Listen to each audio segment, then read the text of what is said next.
Guys, coming to you guys with some breaking news. There is a lot going on with Russia and Ukraine, and it has progressed quite quickly. So of course we have to address it. I'm going to just discuss it very briefly on this channel for 3 to 4 minutes. Not divulge in this, but a lot is happening.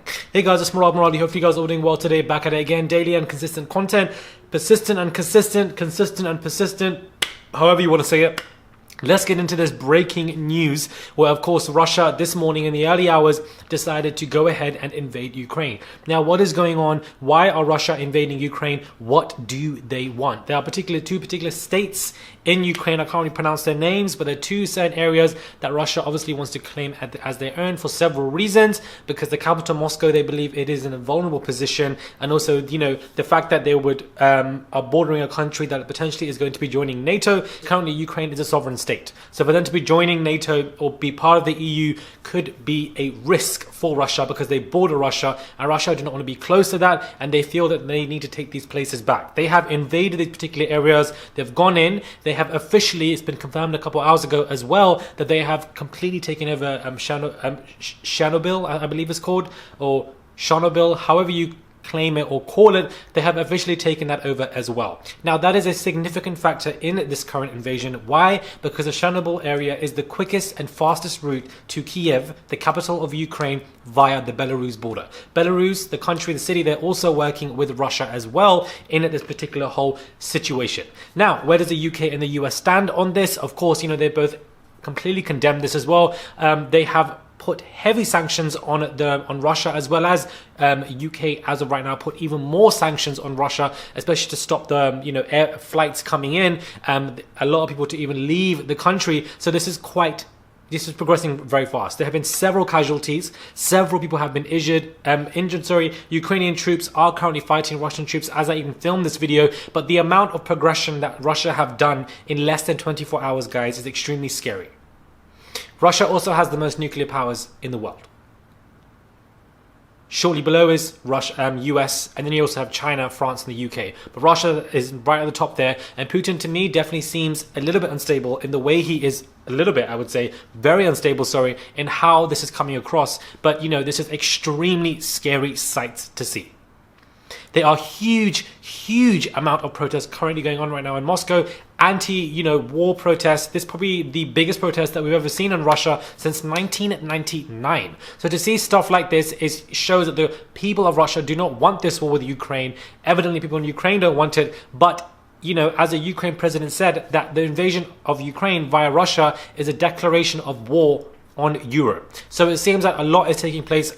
Not that I'm fear-mongering, and I don't intend to, but I genuinely would not be surprised if down the line, especially in the UK, Boris Johnson says we need to evacuate. Because if Russia wants to nuke the UK, it's going to be a situation. London is finished like that. And for Boris Johnson to lead us into this, or lead us, defending this, is probably one of the worst people to do so. Because I ain't dying for nobody called Boris, number one. Number two, this man literally obliterated every COVID guideline and didn't care about any of that, and is responsible for several deaths. So I can only imagine how many deaths would come through from this particular the current war. It's very scary, guys. I do not mean to fearmonger, but these are the facts of the situation, and it is progressing extremely fast. That we have even more facts that have taken place as well in relation to what's currently happening in Turkey. There seems that one of their ships has been hit, I believe, in the sea. I think it was a misfire, but of course this is now going to be putting a place where they might have to block certain situations going on as well, because this obviously isn't nice. A Turkish ship near Odessa was struck by a Russian missile. No casualties, but this could heap pressure on Turkey to block the entry of Russian warships to the Black Sea. Of course, Turkey is also part of NATO, so for them to be the first NATO individual hit by this is going to cause a huge precedent of factors. Now, of course, France, UK, US, several other countries are going to stand united in this, but, this might cause a huge issue. Huge issue.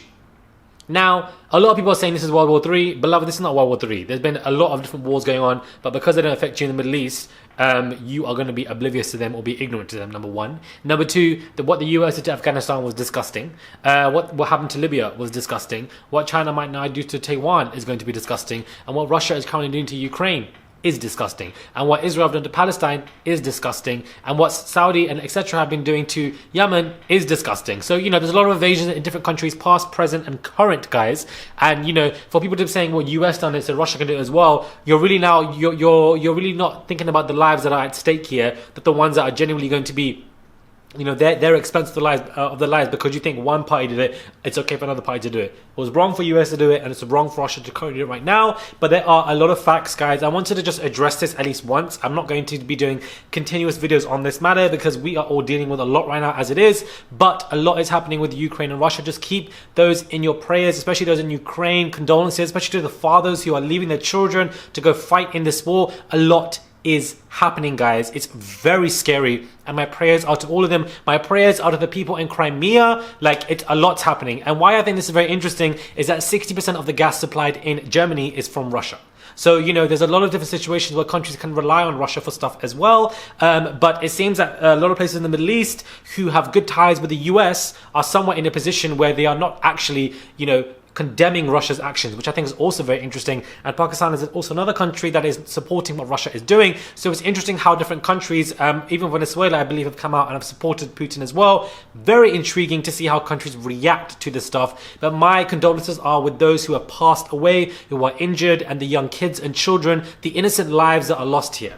Most and oftentimes we see that the reaction and the consequences of war is simply because of two words. You know what? Three words. A man's ego. A man's ego is why all of this takes place, because they want this, they want that, the wrong people are in charge. Men. They have ruined this absolute world. Most of the war comes from them. They don't have the emotional intelligence to really understand about what their actions and what they're doing. Russia, Putin has said that if anybody wants to interfere with his invasion of Ukraine, there are going to be serious consequences for their actions. And because he has the most nuclear power, guys, it is a very scary scenario because many other places could be hit. A lot of people don't really think because of the way the map on the global map is set out as well. But one of the closest countries to Russia is the US. You don't really see that because you see a big ocean divide between the UK and the US, and Russia's way down there. But on the other side of Russia, you have the US, which are actually very close. So that in itself, maybe a worry for people. But we're going to see how everybody reacts to this. We're going to see what takes place next. This has all happened in less than 24 hours. And, Russia have said that the first day of the invasion of Ukraine has gone very well. And, I can imagine there might be a lot more dire updates as well. This video was not meant to be 8 minutes long, but here I am. And it's just insane what is happening. What is happening? What is happening? By the way, the same 24 hours that Israel condemned the Russian attacks on Ukraine, Israel bombed Damascus and killed 3 Syrian soldiers as part of the weekly routine of what's happening in Syria. Keep that in mind. And also, whilst the US is condemning Russia, they also bombed Somalia as well. That happened literally as well. So, it's insane what is going on, but I really feel sorry for those who are currently going through war in any country, wherever you are. It's just oh my lord, we've gone out from a pandemic because the regulations ended today, the restrictions ended today. We've gone straight into a damn war. Straight into a war. This is ridiculous, man. This is absolutely ridiculous. Let me know your thoughts are. Subscribe, keep them in your prayers, and I'll catch you guys soon.